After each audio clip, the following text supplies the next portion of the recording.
ಸಚಿವ ಸಂಪುಟದ ಪಟ್ಟಿ ಫೈನಲ್ ಆಗ್ತಾ ಇದ್ದಂತೆ ಕಾಂಗ್ರೆಸ್ನಲ್ಲಿ ಅಸಮಾಧಾನ ಭುಗಿಲೆದ್ದಿದೆ. ಶಾಸಕರು ರಾಜೀನಾಮೆಯ ಮಾತುಗಳನ್ನಾಡ್ತಾ ಇದ್ದಾರೆ, ಬೆಂಬಲಿಗರು ಪ್ರತಿಭಟನೆ ಮಾಡ್ತಾ ಇದ್ದಾರೆ. ಇದೆಲ್ಲದರ ಜೊತೆಗೆ ಈಗ 4 ಗಂಟೆಗೆ ನಡೆಯಬೇಕಾಗಿದ್ದಂತ ಪ್ರಮಾಣ ವಚನ ಸ್ವೀಕಾರ ಕಾರ್ಯಕ್ರಮ ಮುಂದೂಡಿಕೆಯಾಗಿದೆ. 5 ಗಂಟೆಗೆ ಮುಂದೂಡಿಕೆಯಾಗಿದೆ. ಕಾರ್ಯಕ್ರಮವನ್ನ ಮುಂದೂಡಿಕೆ ಮಾಡಲಾಗಿದೆ. 4 ಗಂಟೆ 5 ನಿಮಿಷಕ್ಕೆ ಲೋಕಭವನದಲ್ಲಿ ನಿಗದಿಯಾಗಿತ್ತು ಪ್ರಮಾಣ ವಚನ ಸ್ವೀಕಾರ ಕಾರ್ಯಕ್ರಮ. 20 ಮಂದಿ ಸಚಿವರು ಪ್ರಮಾಣ ವಚನ ಸ್ವೀಕರಿಸಬೇಕಿತ್ತು. ಆದರೆ ಬಂಡಾಯ ಹೆಚ್ಚಾಗ್ತಾ ಇದೆ. ಶಾಸಕರು ರಾಜೀನಾಮೆಯ ಮಾತುಗಳನ್ನಾಡ್ತಾ ಇದ್ದಾರೆ. ಜೊತೆಗೆ ಪ್ರಮುಖ ನಾಯಕರು ಎಚ್ಚರಿಕೆಯನ್ನು ಕೊಡ್ತಾ ಇದ್ದಾರೆ. ತಾವು ಬಯಸಿದ ರೀತಿಯಲ್ಲಿ ಕ್ಯಾಬಿನೆಟ್ ಇಲ್ಲ ಅನ್ನೋದು ಪ್ರಮುಖ ನಾಯಕರ ಸಿಟ್ಟಿಗೂ ಕಾರಣ ಆಗಿದೆ. ಇದೇ ಕಾರಣಕ್ಕಾಗಿ 5 ಗಂಟೆಗೆ ಕಾರ್ಯಕ್ರಮವನ್ನು ಮುಂದೂಡಿಕೆ ಮಾಡಲಾಗಿದೆ. 4 ಗಂಟೆ 5 ನಿಮಿಷಕ್ಕೆ ಕಾರ್ಯಕ್ರಮ ನಡೆಯಬೇಕಿತ್ತು. 5 ಗಂಟೆಗೆ ಕಾರ್ಯಕ್ರಮ ಮುಂದೂಡಿಕೆಯಾಗಿದೆ. ಗೊಂದಲವನ್ನ ಬಗೆಹರಿಸಿ ಕಾರ್ಯಕ್ರಮ ಮಾಡುವಂತ ಯೋಚನೆಯಲ್ಲಿದ್ದಾರೆ.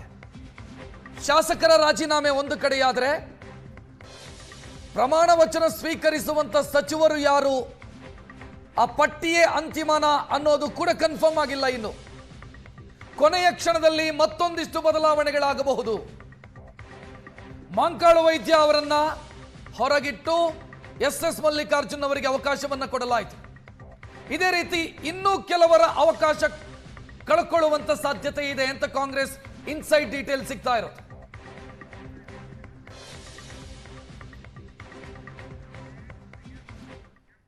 ಇನ್ನು ಸಚಿವರ ಪಟ್ಟಿ ಹೊರಬೀಳುತ್ತಾ ಇದ್ದಂತೆ ಕಾಂಗ್ರೆಸ್ನಲ್ಲಿ ಬಂಡಾಯ ಭುಗಿಲೆದ್ದಿದೆ. ಅವಕಾಶ ಸಿಕ್ಕಿಲ್ಲ ಅನ್ನೋ ಕಾರಣಕ್ಕಾಗಿ ಇಂಡಿ ಶಾಸಕ ಯಶವಂತರಾಯಗೌಡ ಪಾಟೀಲ್ ರಾಜೀನಾಮೆ ಪತ್ರ ರವಾನಿಸಿದ್ದಾರೆ. ವಿಧಾನಸಭೆಯ ಕಾರ್ಯದರ್ಶಿಗೆ ರಾಜೀನಾಮೆ ಸಲ್ಲಿಸಿದ್ದಾರೆ ಯಶವಂತರಾಯಗೌಡ ಪಾಟೀಲ್. ಸಚಿವ ಸ್ಥಾನದ ನಿರೀಕ್ಷೆಯಲ್ಲಿದ್ದರು. 3 ಬಾರಿ MLA, hat-trick MLA Yashavantarayagouda Patil. ಈ ಬಾರಿ ಮಂತ್ರಿಯಾಗೋದು ಖಚಿತ ಅಂತಾನೆ ಭಾವಿಸಿದ್ರು.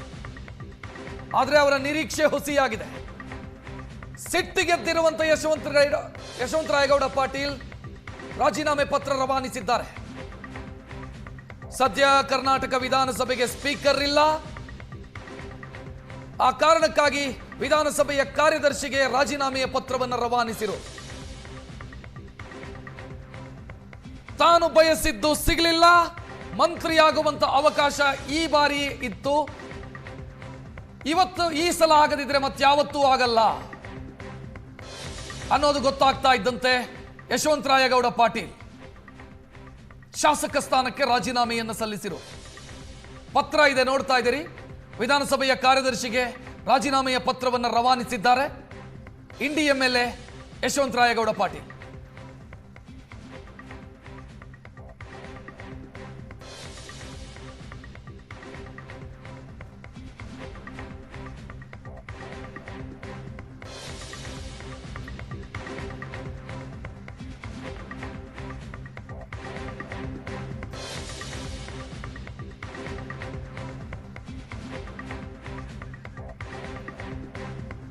ಅಳೆದು ತೂಗಿ ಹಲವು ದಿನಗಳು ಒದ್ದಾಡಿ ಹೈಕಮಾಂಡ್ ಈ ಪಟ್ಟಿಯನ್ನು ತಯಾರಿ ಮಾಡಿತ್ತು.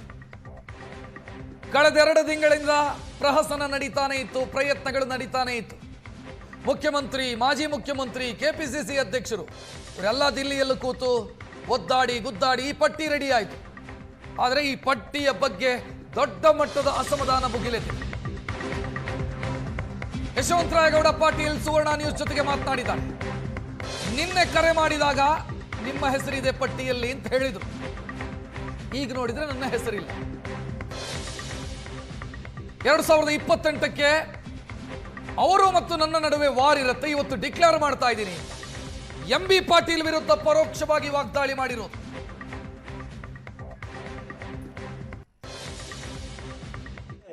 ಇಂಡಿ ಮತಕ್ಷೇತ್ರದ ಹಿರಿಯ ಶಾಸಕರಾಗಿರುವಂತಹ ಯಶವಂತರಾಯಗೌಡ ಪಾಟೀಲ್ ಅವರಿದ್ದಾರೆ. ಸರ್, ನಿಮ್ಮ ಟೇಬಲ್ ಮುಂದೆ ನೀವು ಶಾಸಕರ ಒಂದು ಪ್ರಮಾಣ ಇದನ್ನ ರಾಜೀನಾಮೆ ಪತ್ರ ಇಟ್ಕೊಂಡು ಕೂತಿದ್ರಿ. ಬಹುಶಃ ಸಹಿ ಒಂದು ಮಾಡೋದು ಬಾಕಿ ಇದೆ ಅಂತ ಅನ್ಸುತ್ತೆ. ನೀವು ಹೇಳ್ತಾ ಇದ್ರಿ ಈಗಲೇ ನಾನು ಮಾತನ್ನು ಶುರು ಮಾಡೋಕೆ ಪೂರ್ವದಲ್ಲೇ 5 ಗಂಟೆಗೆ ನಾನು ಸಬ್ಮಿಟ್ ಮಾಡ್ತೀನಿ ಅಂತ. ಅಷ್ಟೊಂದು ಬೇಸರಕ್ಕೆ ಸಚಿವ ಸಂಪುಟದಲ್ಲಿ ಅವಕಾಶ ಸಿಕ್ಕಿಲ್ಲ ಅನ್ನೋದಷ್ಟೇ ಕಾರಣವಾ? ಸಚಿವ ಸಂಪುಟದ ಜೊತೆಗೆ ಅನೇಕ ಕಾರಣಗಳದಾವ. ನನ್ನ ಸುದೀರ್ಘ ರಾಜಕಾರಣದೊಳಗೆ ನನ್ನ ಜೊತೆಗೆ ಅನೇಕ ಷಡ್ಯಂತ್ರಗಳು ನಡೆದವ ಪಕ್ಷದೊಳಗೆ. ಸೊ ಅಂತದ್ರಾಗ ಮುಂದುವರ್ಲಿಕ್ಕೆ ನನ್ನ ಮನಸ್ಸಿಲ್ಲ. ಅನಿವಾರ್ಯ ತೀರ್ಮಾನ ಮಾಡಿ. ನಿಮಗೆ ಏನಾದರೂ ಕರೆ ಬಂದಿತ್ತಾ ನಿನ್ನೆ ನೀವು ಸಂಪುಟದಲ್ಲಿ ಇರ್ತೀರಿ? ನಿನ್ನೆವರೆಗೆ ಬಂದಿತ್ತು. ರಾಷ್ಟ್ರದ ನಾಯಕರುಗಳೇ ಯಾರು ಅವ್ರ ಪ್ರತಿನಿಧಿಗಳ ಅವರೇ ಹೇಳಿದ್ರು ನನಗೆ. ಆಮೇಲೆ ಇವತ್ತು ಬೆಳಗ್ಗೆ ಈ ರೀತಿ ಡಿಸಿಷನ್ ಆಗಿದೆ ಅಂದ ಬಳಿಕ ಮುಂದುವರಿದ್ರಾಗ ಏನದ, ಯಾಕಂದ್ರೆ ಇವ್ರ ಚುನಾವಣೆಗಿಂತ ಪೂರ್ವದೊಳಗೆ ನಾನು ಮಾತು ಕೊಟ್ಟಿದ್ರು 2023 ಈ ಸಲ ನಿಮ್ಗೆ ಅಕೊಮಡೇಷನ್ ಮಾಡ್ತೀವಿ ನಾವು, you are the senior Congress man ಅಂತೇಳಿ. ಬಟ್ ಈ ಸಲ ಅವ್ರು ಅಕೊಮಡೇಟ್ ಮಾಡಿಲ್ಲ ಮತ್ತು ಅದ್ರಾಗ ಮುಂದುವರಿದ್ರಾಗ ಏನು ಅದಕ್ಕೆ. ಸೊ ನಾನು ನೀವು ಬಹಳ ಸೀನಿಯರ್ ಇದ್ದೀರಿ. ನಾನು ಆಗ್ಲೇ ಹೇಳಿದೆ ನಿಮ್ಮ ಮಾತನ್ನು ಆರಂಭ ಮಾಡೋ ಬರೋದಲ್ಲಿ ಲೆಟರ್ನ ಮುಂದೆ ಇಟ್ಕೊಂಡು ಕುಳಿತುಕೊಂಡಿದ್ರಿ. ಕೆಲವೊಮ್ಮೆ ರಾಜಕಾರಣದಲ್ಲಿ ಬೇರೆ ಬೇರೆ ರಾಜೀನಾಮೆ ಕೊಡ್ತೀನಿ ಅಂತ ಹೇಳಿ ಕೇವಲ ಬಾಯಿ ಮಾತಿಗೆ ಹೇಳುವಂತ ಮಾತುಗಳು, ಲೆಟರ್ಗೆ ತೋರಿಸ್ಬಿಟ್ಟು ಸುಮ್ಮನೆ ಆಗುವಂತ ಸಂದರ್ಭಗಳು ಎಲ್ಲವೂ ಕೂಡ ನೋಡಿದ್ದೀವಿ. ಬಟ್ ನೀವು ಹಾಗಲ್ಲ ಅಂತ ಅಂದ್ಕೊಳ್ತೀನಿ. ಎಷ್ಟು ಗಂಟೆ ರಾಜೀನಾಮೆ ಕೊಡ್ತೀರಿ ಹಾಗಾದ್ರೆ? 4 ಗಂಟೆಗೆ. ಈಗಾಗಲೇ ಪರ್ಮಿಷನ್ ಕೇಳಿದಿರಾ? ಕೇಳಿದ್ದೀನಿ. ಸ್ಪೀಕರ್ ಜೊತೆಗೂ ಮಾತಾಡಿನ, ಸೆಕ್ರೆಟರಿ ಜೊತೆಗೂ ಮಾತಾಡಿದ್ದೀನಿ. ಈಗ ಯಾರು ನಿಮ್ಗೆ ಈ ವಿಷಯ ಗೊತ್ತಾದ ಮೇಲೆ ನಿಮ್ಮ ನಾಯಕರು ಯಾರು ಬಂದು ನಿಮ್ಮ ಕರೆಯನ್ನು ಮಾಡುವಂತ ಮನಸ್ಸನ್ನ ಬದಲಾವಣೆ ಮಾಡುವಂತ ಪ್ರಯತ್ನ ಮಾಡಿದ್ರ? ಅವ್ರ ಜೊತೆ ಸಂಬಂಧ ಕಳ್ಕೊಂಡ ಬಳಿಕ ಈ ತೀರ್ಮಾನಕ್ಕೆ ಬಂದ ಬಳಿಕ ಅವ್ರ ಜೊತೆಗೆ ಮಾತಾಡೋದ್ರ ಅರ್ಥ ಏನದು? ಸರ್, ನೀವು ಹೇಳಿದ್ರೆ ಷಡ್ಯಂತ್ರ ಅಂತ ಒಂದು ಪದವನ್ನು ಬಳಸ್ತಿದ್ರಿ ನೀವು ಆರಂಭದಲ್ಲಿ. ಯಾರು ಷಡ್ಯಂತ್ರ ಮಾಡಿರಬಹುದು, ಹೇಗೆ ಮಾಡಿರಬಹುದು, ಯಾಕೆ ಮಾಡಿರಬಹುದು? ಸುಮ್ಮನೆ ನಮ್ಮ ಬಿಜಾಪುರ ಜಿಲ್ಲೆ ಜನರಿಗೆ ಕೇಳಿಬಿಟ್ರೆ ಅವರೇ ಹೇಳ್ತಾರೆ, ಯಾರನ್ನು ಬಹಳ ಸ್ಪಷ್ಟವಾಗಿ ಹೇಳ್ತಾರೆ. ನಾನು ಹೇಳೋದಕ್ಕಿಂತ ಅವರಿಂದ ನೀವು ಕೇಳೋದು ಒಳ್ಳೇದು. ಅಂದ್ರೆ ನೀವು ಬಾಯಿ ಬಿಟ್ಟು ಹೇಳ್ತಾ ಇಲ್ಲ, ಈಗ ಅಧಿಕಾರದಲ್ಲಿ ಇರುವಂತವ್ರು ಸ್ವಲ್ಪ ಮಸರತ್ ಮಾಡಿರಬಹುದು ಅಂತ ನಿಮ್ಮ ಮಾತನ್ನ ಹೇಳಿದ್ರೆ ಅರ್ಥ ಆಗ್ತಾ ಇದೆ. ಜಗಜ್ಜಾಹಿರಿದೆ ನಮ್ಮಲ್ಲಿ. ಅವರು ನಮ್ಮ ಹಂಗೆ ನಡೆದ ಬಿಟ್ಟು ಸುಮ್ಮ ಒಂದು ಪಾರ್ಟಿಯಾಗಿದ್ದೇವೆ, ಇಷ್ಟಿದ್ದೇವೆ ನಾವು, ನಮ್ಮ ರಿಲೇಷನ್ಸ್ ಅದೇ ರೀತಿ ಅದಾವ. ಸೊ ಅಂತ ಪರಿಸರದಾಗ ಇರೋದಕ್ಕಿಂತ ನಾನು ಹೊರ ಹೋಗೋದು ಒಳ್ಳೇದು. ಅಲ್ಲಿ ಅಡ್ಜಸ್ಟ್ಮೆಂಟ್ ತುಂಬಾ ಉಂಟಾಗಾದ್ರೆ ಇಡೀ ಕರ್ನಾಟಕಕ್ಕೆ ಗೊತ್ತದ ಯಾರ್ಯಾರ ಜೊತೆ ಯಾರ್ಯಾರ ರಾಜಕಾರಣದ ಬಿಜಾಪುರದಾಗ ಅಲ್ಲಿ ಕಾಂಗ್ರೆಸ್ ಪಕ್ಷ ಯಾರು ಒರಿಜಿನಲಿ ಕಟ್ಟಿದ್ರು, ಯಾರ್ಯಾರು ಏನೇನು ಮಾಡಿದಾರೆ ಎಲ್ಲರೂ ಜಿಲ್ಲೆಯ ಜನ ಗಮನಿಸ್ತಾ ಇದ್ದಾರೆ. ಆಮೇಲೆ ಕಾಂಗ್ರೆಸ್ ಎಂತವ್ರ ಕೈಯಾಗಿ ಬಳಸಬೇಕು ಅನ್ನೋದನ್ನ ನಿರ್ಣಯವನ್ನು ಪಕ್ಷದ ವರಿಷ್ಠ ಆ ರೀತಿ ತೀರ್ಮಾನ ಮಾಡಿದ ಬಳಿಕ ಅಂತಂದ್ರೆ ಮುಂದುವರಿದ್ರೆ ನನ್ನ ಮನಸ್ಸಾಕ್ಷಿ. ಕೇಳ್ಬಿಡ್ತೀನಿ ಸರ್, ನಿಮಗೆ MB ಪಾಟೀಲ್ಗೆ ಸಂಬಂಧ ಚೆನ್ನಾಗಿಲ್ವಾ? ಅದು ದಶಕಗಳ ಇತಿಹಾಸದ ಅದು. ಅವರು ನಮ್ಮ ಸಂಬಂಧಗಳು ಪ್ರಶ್ನೆ ಬರೋದಿಲ್ಲ, ಹಂಗೆ ಇದೀವಿ. ಪ್ರಯತ್ನ ಆಗಿರ್ಬೋದಾ? ನಾವು ದ ವಾರ್ ವಾಸ್ ಡಿಕ್ಲೇರ್ಡ್. ಮುಂದಿನ ಅಸೆಂಬ್ಲಿಗೆ 28ಕ್ಕೆ ಅವಾರೇ ಬರಬೇಕು, ಇಲ್ಲ ನಾರೇ ಬರಬೇಕು. ಹೌದು, ಈ ನೇರವಾಗಿ ಹೇಳ್ತಾ ಇದ್ದೀರಿ. ಭಾಳ ಸ್ಟ್ರೇಟ್ ಫಾರ್ವರ್ಡ್ ಅದರಾಗಿನ. ಸೊ ಈಗ ಅಂದ್ರೆ ಅಂತಿಮವಾಗಿ ತಪ್ಪೋದ ಕಾರಣ ಅವ್ರು ಇರಬಹುದು ಅಂತ ಈ ಮಟ್ಟಕ್ಕೆ ನಾನು ಹೇಳಿದ ಬಳಿಕ ನೀವು ಊಹಿಸಬಹುದಲ್ಲ. ಕಾಂಗ್ರೆಸ್ ಬಿಡುವುದು ಕೂಡ ಅನಿವಾರ್ಯ ಅಂತ ಹೇಳ್ತಾ ಇದ್ರಿ ತಾವು. ನಾನು ಬಿಡ್ತಾ ಇಲ್ಲ, ಅವರೇ ಬಿಟ್ಟು ವಾತಾವರಣ ಸೃಷ್ಟಿ ಮಾಡಿದಾರೆ ಅವರು. ನಾನು ಕಾಂಗ್ರೆಸ್ ಎಂದೂ ಬಿಡಬಾರ್ದ ಭಾವನೆ ಇತ್ತು. ಆದ್ರೆ ಇದು ಏನು ಮಾತು ಕೊಟ್ಟಿದ್ರು, ಈ ಮಾತಿನ ತಕ್ಕ ಅವ್ರು ನಡೆದಿಲ್ಲ. ಅನಿವಾರ್ಯವಾಗಿ ನಾನು ಬೇರೆ ಮಾರ್ಗ. ಎಲ್ಲರೂ ಇದ್ರು ಅವರು 2023 ಯಾರ್ಯಾರು ರಾಷ್ಟ್ರದ ಮತ್ತು ರಾಜ್ಯದ ಎಲ್ಲಾ ನಾಯಕರುಗಳು ಇದ್ರು, ಎಲ್ಲರೂ ಕೂಡ ಕೊಟ್ಟಿದ್ರು. ಇವತ್ತು ಅವ್ರು ಉಳಿಸ್ಕೊಂಡಿಲ್ಲ. ದಿಲ್ಲಿ ಪ್ರತಿನಿಧಿಗಳು, ನಮ್ಮ ಕಾಂಗ್ರೆಸ್ ಪಕ್ಷದ ಪ್ರತಿನಿಧಿಗಳದಾರೆ, ಅವರೇ ಹೇಳಿದ್ರು. ಮತ್ತೆ ಇವತ್ತು ಬೆಳಗ್ಗೆ ಈ ರೀತಿ ಡಿಸಿಷನ್ ಆಗಿದೆ, ಮತ್ತೆ ಏನ್ ಮಾಡೋದು, ಅನಿವಾರ್ಯ. ಓ 100%, not 99. I never go back. ಇದು ಯಶವಂತಗೌಡ ಪಾಟೀಲ್ ಅವರ ಮಾತು. ಕ್ಯಾಮರಾ ಪರ್ಸನ್ ಗುರುಮೂರ್ತಿ ಜೊತೆ ರವಿಶಂಕರ್ ಮೇಷ್ ನಡೆಸೋಣ ನ್ಯೂಸ್ ಬೆಂಗಳೂರು. ಇಂಡಿ ಶಾಸಕ ಯಶವಂತರಾಯಗೌಡ ಪಾಟೀಲ್ ರಾಜೀನಾಮೆಯ ನಿರ್ಧಾರವನ್ನ ಪ್ರಕಟಿಸಿದ್ದಾರೆ. ಸುವರ್ಣ ನ್ಯೂಸ್ ಜೊತೆಗೆ ಮಾತನಾಡಿದ್ದನ್ನು ಗಮನಿಸಿದ್ರಿ ನೀವು.